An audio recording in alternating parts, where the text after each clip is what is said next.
Namaskaram girls. In today's class we are going to see about the nature of economics laws. Already we have studied whether economics is an art or a science, or it is a positive science or normative science. Everything you have learned in your previous classes, isn't it? So today we are going to study how the economic class works, what it is based on.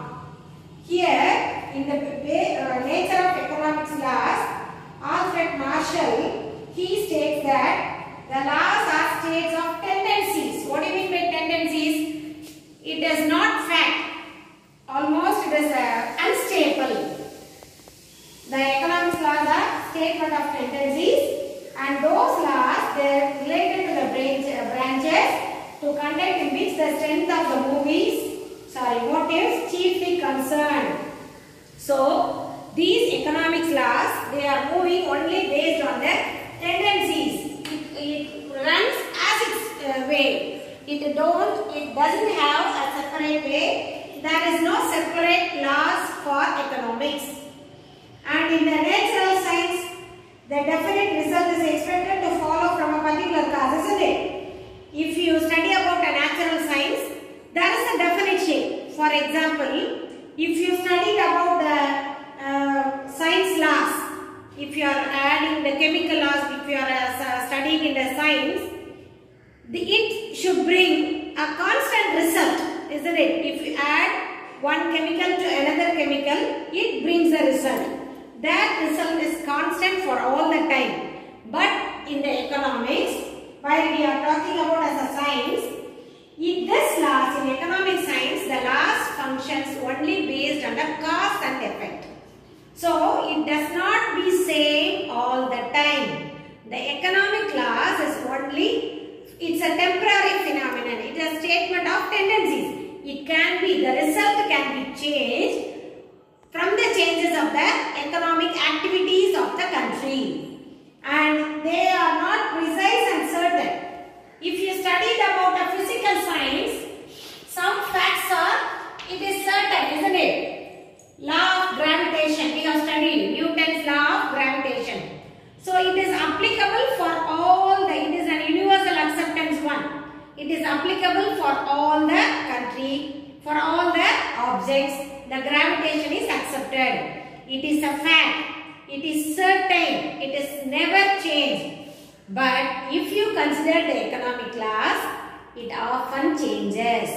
Why? Because the physical science, if you consider economics as a physical science, it changes based on the psychological tendency of the people. Because here we studied about the human beings' behavior. So based on the behavior, based on the tendency, the laws may be changed. So, a physical scientist, if you see in a laboratory, a physical scientist, he will carry out some experiments, isn't it? So, by adding the chemicals, he will get a result. If he wants to get another result, he will add some more chemicals. For example, if you are adding, in chemistry you are studying, if you are adding H plus O, H2O you are studying. If you are adding hydrogen with some other chemicals, it will bring some other thing. It is certain, but in the economic, we cannot do the experiments. It won't be certain. And we cannot predict economics. In science, you can predict what would happen if we add the two chemicals or if we add two elements, what would happen, what it brings. We can predict in a certain manner. But in the economics, we cannot predict anything. Why? Because it is based on the human behavior. It can be changed. Economic activity can be changed. For example, if you studied about the law of demand. We have studied, isn't it? Have you remembered girls? Law of demand. If the price rises, the demand goes down. I told already. The demand curve goes up, downward sloping. Here is the price, here is demand. If the price is high, the demand will be low. If the price is low, the demand will be high. We studied. This is an economic it cannot be applicable for all the time. There is an exemption in the demand curve. Sometimes for some product, though the price is high, the demand also high. For example, during the marriage function time or occasion time, wedding anniversary time, though the rate of the gold is high, people tend to buy that. So, in that cases, the law of demand will not apply. So, there is an exemption in law of demand. So, we cannot say whenever the price rises, the demand goes down. We cannot give precise the law in a certain manner. Do you understand, girls? So, economics law can be changed based on the activities, on the economic activities and also on the human behavior. And then assumptions, the using of assumption. This also I already told you, ceteris paribus, isn't it? What do you mean by that? The other things are being constant.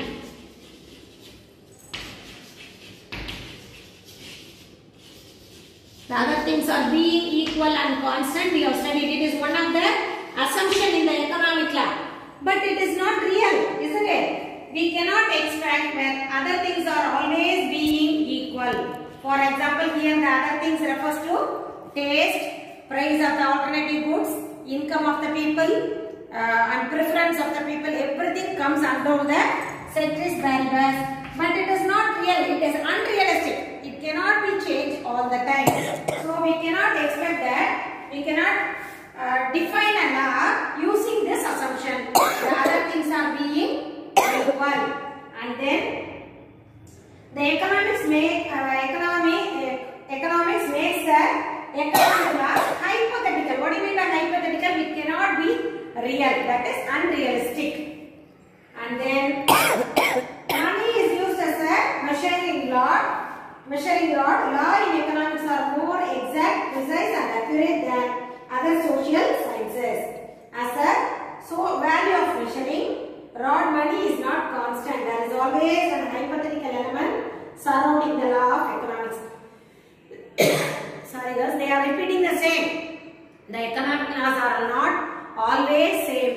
It can be changed based on the behavior. So there are some laws are simply truism. For some saving, for example, saving is a function of income, and the truism is human wants are unlimited. But some laws it can never change. They are universal acceptance. For example, savings is based on only the income. That we can accept because if the income increases, the saving also increase. That we can accept. And also we can say human wants are unlimited. That is also real, isn't it? It never goes end. It never touch end. So, some laws are fact, certain, real, and most of the laws are only based on the tendencies, statement of tendencies. So, we cannot define the economics law in a certain manner.